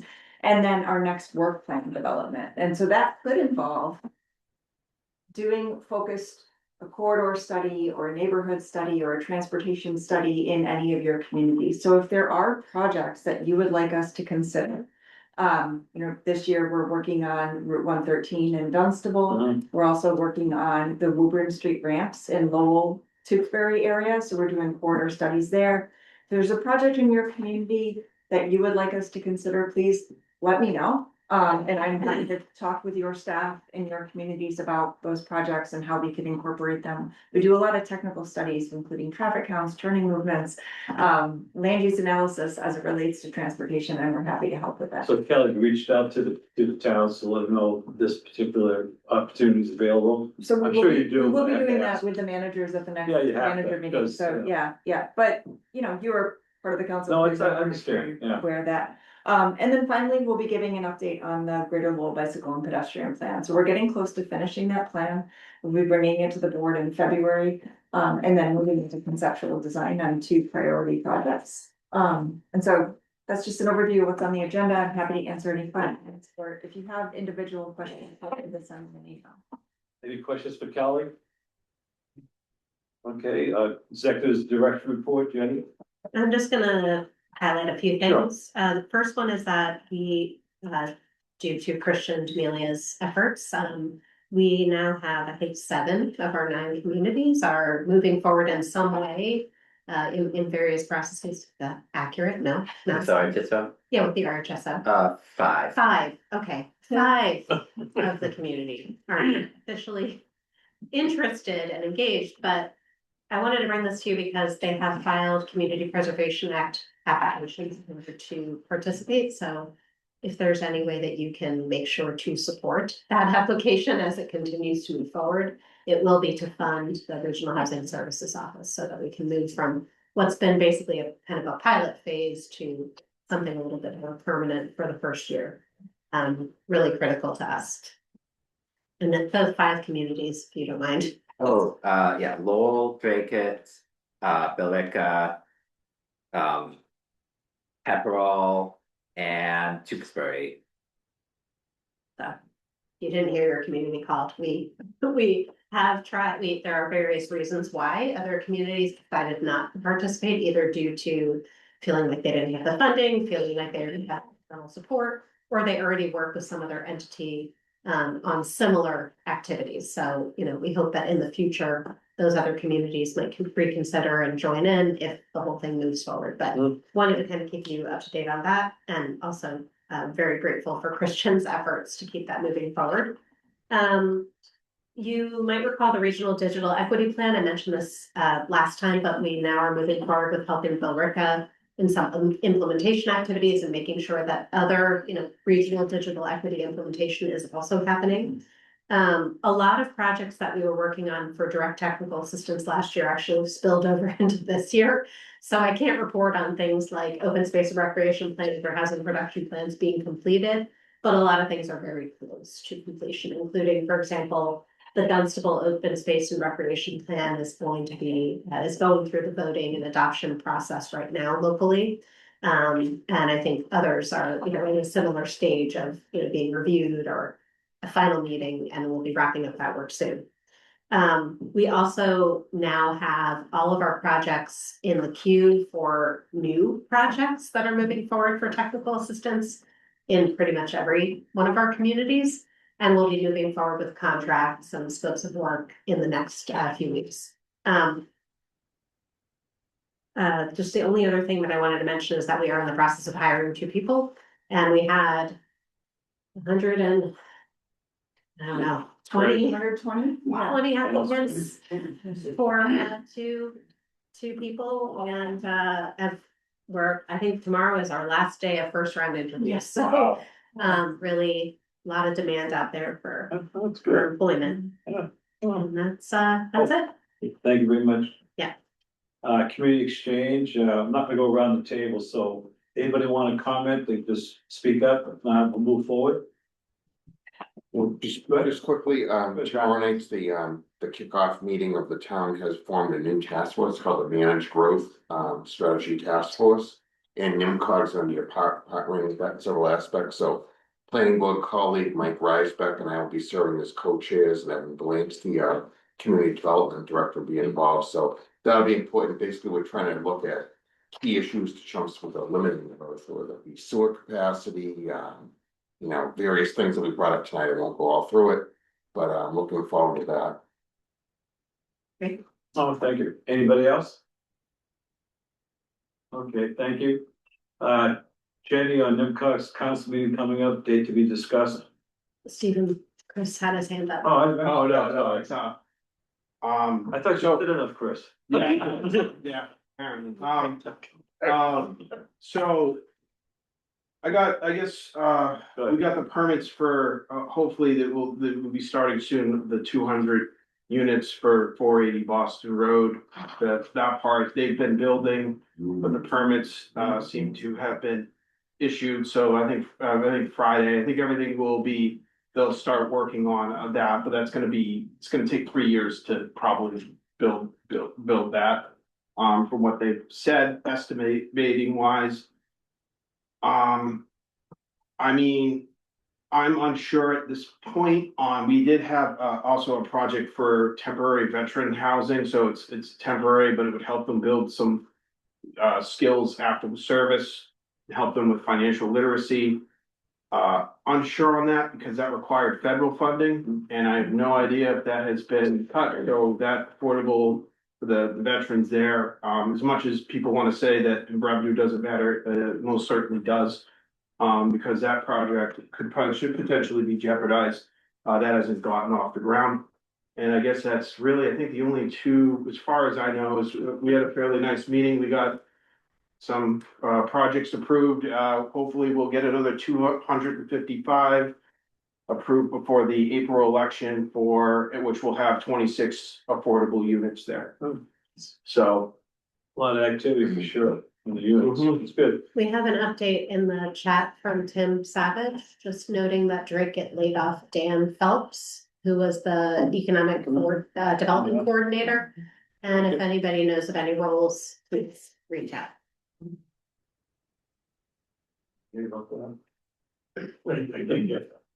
Thank you. Okay. Let's see, go on to, again, NMCOG's council meeting, date. Yeah, so I'm wondering if it's possible to move the next council meeting date from the, whatever it currently is, to the 25th. The Of 18th February. to the 20th. Yes. the So it'll 18th be of the February. following Wednesday, right? Okay, And February 25th is also the same day as the MPO meeting. okay. So it'll be a busy day for a couple of you. Any objections? Hearing none? Okay, Thank you. thank you. Yeah. MPO new notice said that February 25th, and any other business not known at this time? Anybody have any? Okay, if not, have a motion to adjourn, please. So move. Have a second? All in favor? Aye. Have a great night. Thank you all. Thank you. Thanks. Thank you. Bye, Rebecca. Bye. Thank you. Great to see you. Thank you. Well, I wish I had closed and didn't have to drive now.